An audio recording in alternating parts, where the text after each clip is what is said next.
E a gente vai falar agora sobre o andamento das commodities, em especial a exportação de laranja no Brasil e como estão os estoques no país.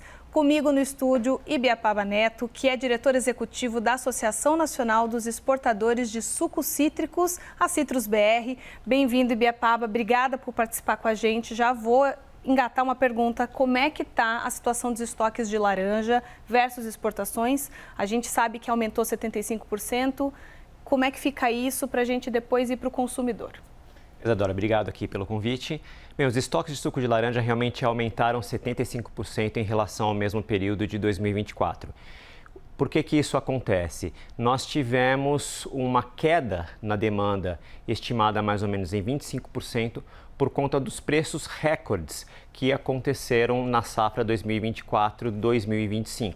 Foram os maiores preços da história para suco de laranja no mercado internacional e também para fruta aqui no Brasil. Isso teve um impacto severo na demanda e, por conta disso, os estoques aumentaram. Adicionalmente, nós tivemos também uma oferta um pouco maior de fruta aqui no Brasil, que agravou um pouco a situação. Isso, quando vai lá para o preço na gôndola do suco de laranja, o consumidor não percebeu tanto uma diferença. A gente pode esperar que nos próximos meses, depois que inicia aí um volume maior de exportação, isso pode mudar? Interfere em termos do que fica aqui no país, o que vai para o consumidor final? Muito provavelmente, nesse momento, ainda vai demorar um pouco para a gente ver os preços caírem na gôndola para o consumidor. Aqui no Brasil, na Europa e nos Estados Unidos.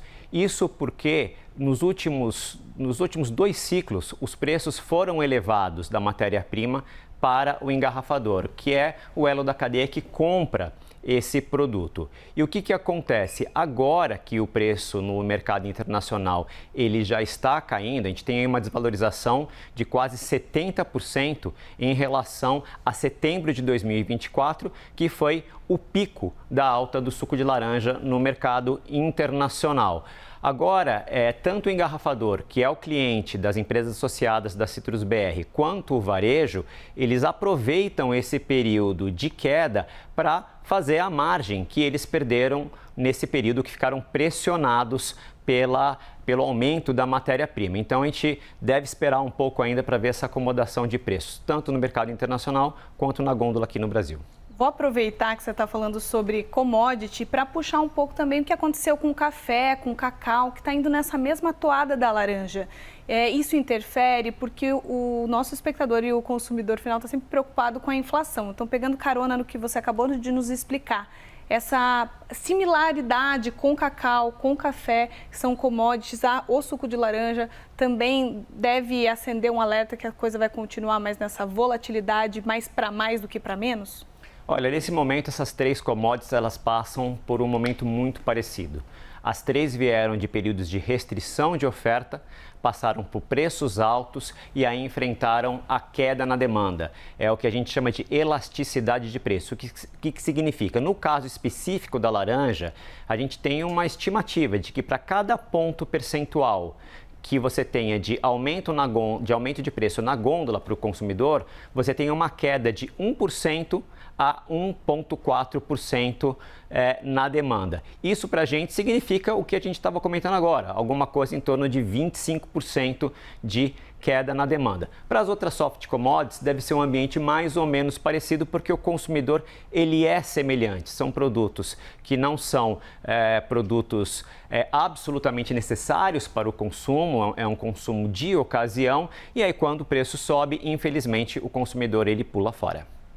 Ibiapaba, e esse cenário agora também pensando dentro da porteira, como fica para os produtores, qual que é o sentimento para 2026, sabendo desse fluxo mais dinâmico, vamos dizer assim, do mercado de commodities?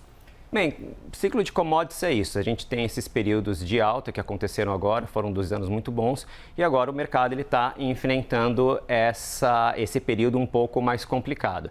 O que a gente pode esperar? A gente tem que se aguardar agora para maio a estimativa de safra do Fundecitrus, que vai quantificar a quantidade, né, de laranja disponível no mercado brasileiro para que a gente possa entender qual que é o tamanho dessa safra e qual que vai ser o impacto, nos fundamentos da precificação do produto. Enquanto isso, a gente precisa acompanhar também as exportações brasileiras de suco de laranja e aí com isso o produtor rural ele pode tomar as melhores decisões de acordo com o seu plano de negócios.